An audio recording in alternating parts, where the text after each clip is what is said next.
प्यारे बच्चों नमस्कार। आज हम कक्षा 4 के पाठ नंबर 7 की हिंदी व्याकरण करेंगे। पूरा पाठ पढ़ चुके हैं, इसके प्रश्न उत्तर भी हम डिस्कस कर चुके हैं इससे पहले वीडियो में। अगर आपको इससे पहली वीडियो देखनी है तो मैं डिस्क्रिप्शन में उसका लिंक दूंगा। चलिए शुरू करते हैं पाठ नंबर 7 की व्याकरण। पहला पार्ट है, सुखराम ने अपने बेटे धनीराम को अनाज लेने मंडी भेजा। यदि आपको भी नीचे दिए गए काम करने को कहा जाए तो आप कहाँ जाएंगे।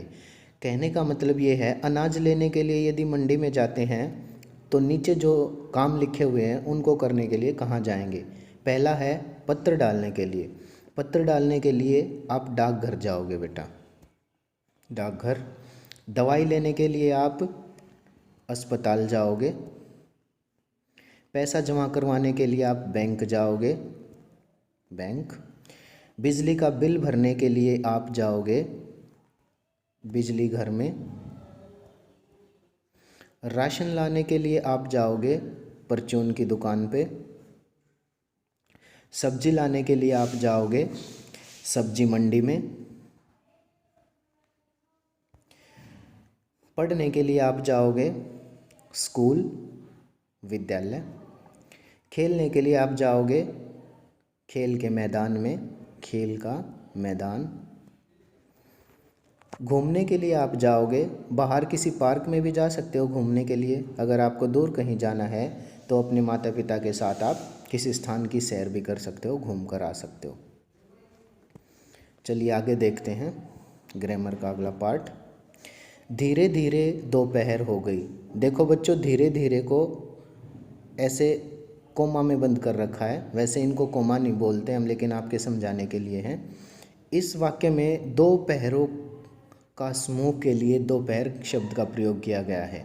बताइए नीचे दिए गए वाक्यांश के लिए किस शब्द का प्रयोग होगा।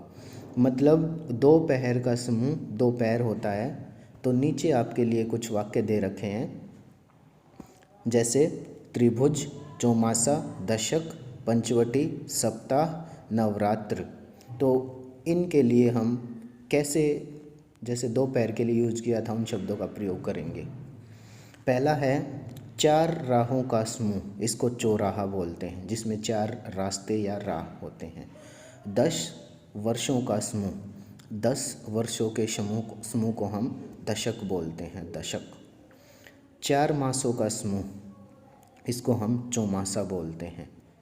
चौ मतलब 4, मासा मतलब मास या महीने, चौमासा। ठीक है बच्चों।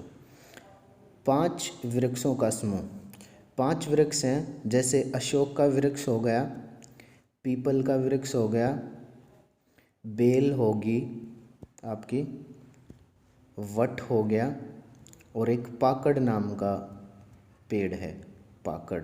अशोक, पीपल, वट, बेल और पाकड़, इन 5 पेड़ों को मिलाकर जो समूह बनता है उनको हम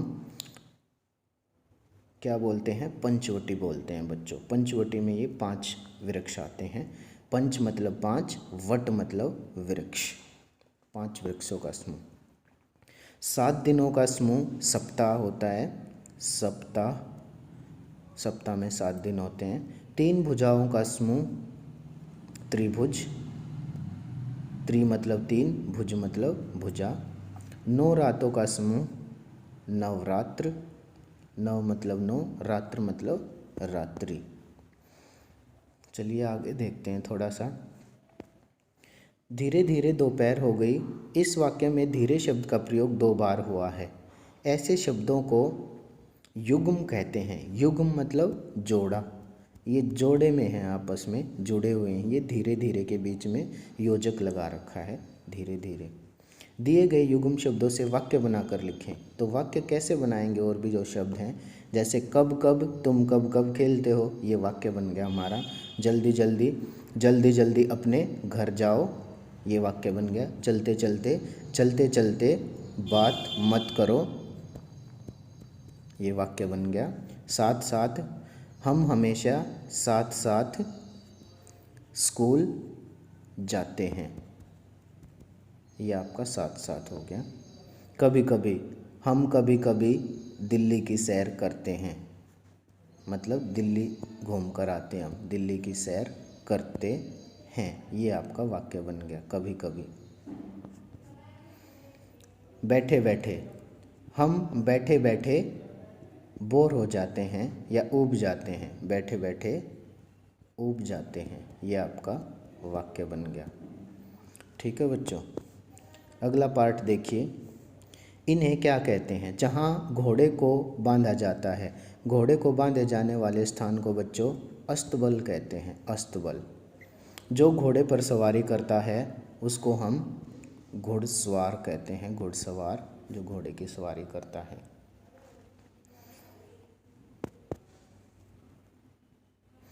आगे देखिए, लाल बुझक्कड़ आगे बढ़ गए। इस वाक्य में बुझक्कड़ शब्द बूझ जमा अक्कड़ प्रत्यय जोड़ने से बना है। प्रत्यय बच्चों वाक्य के या शब्द के पीछे लगता है। जैसे बूझ के बाद में अक्कड़ लग गया तो बुझक्कड़ बन गया। कुछ प्रत्यय जोड़कर आप भी नए शब्द बनाएं। जैसे भूल जमा अक्कड़ तो आपका भुलक्कड़ बन गया, ये भुलक्कड़ आधा लय आएगा। घूम जमा अक्कड़ ये आपका घुमक्कड़ बन गया, घुमक्कड़। छोटे ई की मात्रा हो जाएगी घुमक्कड़ में। समझ प्लस दार ये समझदार बन गया, पेपर में काफ़ी बार आते हैं। तमीज जमादार तमीजदार। कुछ नहीं करना, इनको जोड़ना है इनके पीछे सिर्फ। धार प्लस दार धारदार। धन प्लस वान धनवान, जिसके पास बहुत ज़्यादा धन होता है। गाड़ी प्लस वान गाड़ीवान, जिसके पास गाड़ियाँ होती हैं। दया प्लस वान दयावान, जो दयालु होता है। ठीक है बच्चों, थैंक यू वेरी मच। इस वीडियो को ज़्यादा से ज़्यादा शेयर करें और चैनल को सब्सक्राइब करना ना भूलें। Thank you very much.